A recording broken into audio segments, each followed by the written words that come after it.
मैं इस वक्त रामपुर में हूँ, रामपुर के बिलासपुर में। यहाँ पर हम आए हैं इस समय संतोख सिंह खेरा जी के फार्म हाउस पर।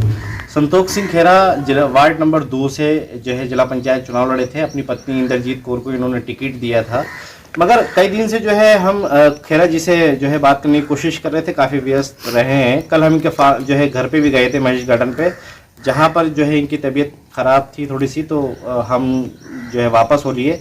आज हम इनका पीछा करके फिर इनके फार्म हाउस तक आ गए, क्योंकि महेश गार्डन गए, वहाँ से पता लगा ये फार्म हाउस आ गए। किसान हैं पहले तो, क्योंकि किसानी करेंगे, तो पता लगा कि आज ये फार्म हाउस पे इनको ही पकड़ लिया हमने।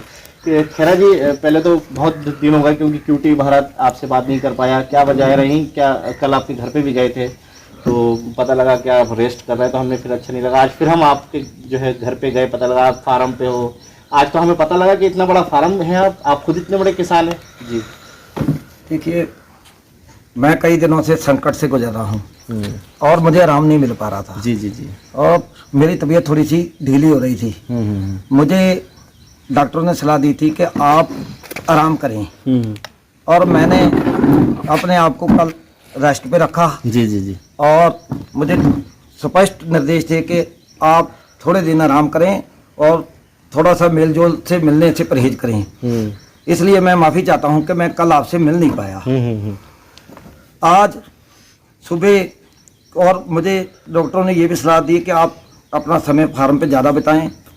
मेरे खेतों में इस समय अमरूद की कल्ले टूटने का टाइम चल रहा है।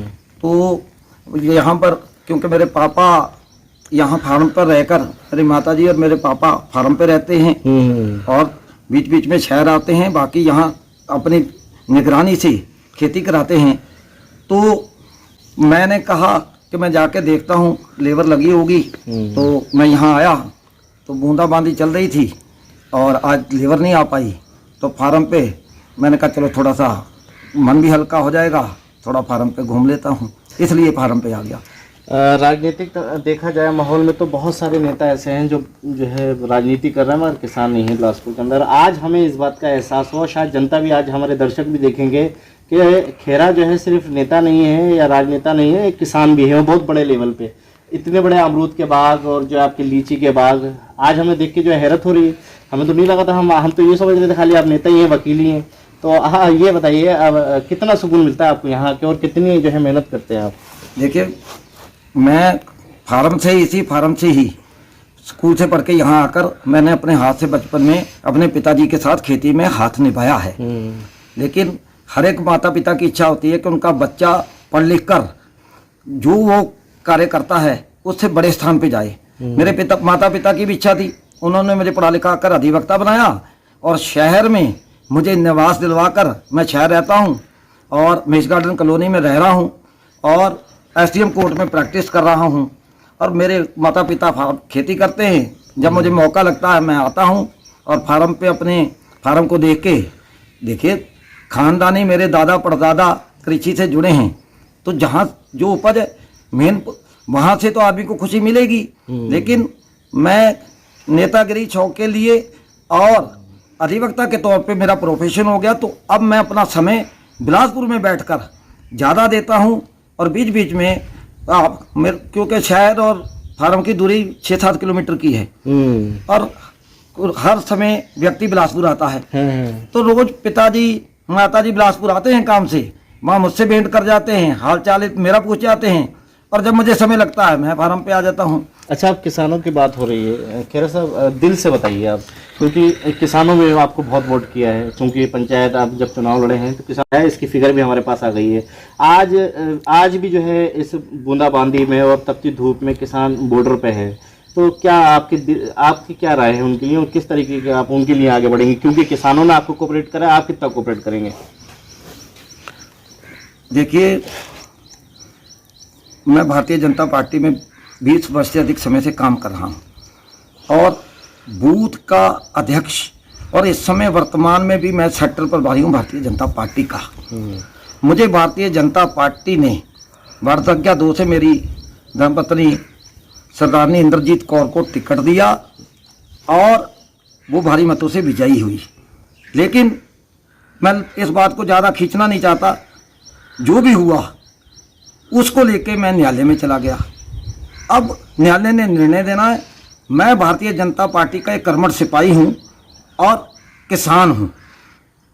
अब आपने पूछा तो मैं पार्टी का एक सच्चा सिपाही होने के नाते माननीय प्रधानमंत्री श्री नरेंद्र मोदी जी, कृषि मंत्री श्रीमान नरेश तोमर जी से और पार्टी के सारे सम्मानित वरिष्ठ नेतागणों, चाहे श्रीमान पीयूष गोयल जी हों, जो किसान भाइयों के बीच में और सरकार के बीच में वार्ता में जो बड़े लोग लीडर शामिल थे, सभी से हाथ जोड़ के अनुरोध करूंगा, विनती करूंगा, विनम्र निवेदन करूंगा और पार्टी का एक बूथ का कार्यकर्ता होने के लिए पार्टी में वफादारी से काम करने के नाते कि आज किसानों के सामने बहुत बड़ा संकट खड़ा है और मैं खुद फार्म पे आया हूँ, लेबर लगी है, कोरोना की संकट महामारी चल रही है और ईश्वर सबको तंदुरुस्ती दे, सबके परिवार में खुशियाँ हों और ये जल्द संकट महामारी खत्म हो। परंतु साथ में ही आंदोलन बहुत लंबे दिनों से चल रहा है और इस कोरोना महामारी में भी आंदोलन समाप्त नहीं हुआ है। तो एक किसान होने के नाते दिल में दर्द और पीड़ा और एक तरफ भारतीय जनता पार्टी का वफादार सिपाही हूँ, इसलिए पार्टी से अनुरोध कर सकता हूँ कि आज भी कोरोना के संकट महामारी में किसान कड़ी लगन मेहनत से और कोरोना की महामारी को झेलते हुए भी वो अन्न पैदा करके घर पर बैठे हुए, लॉकडाउन लगा, घर से बाहर कोई नहीं निकल सकता, वो घर बैठे हुए सभी के पेट को पालेगा।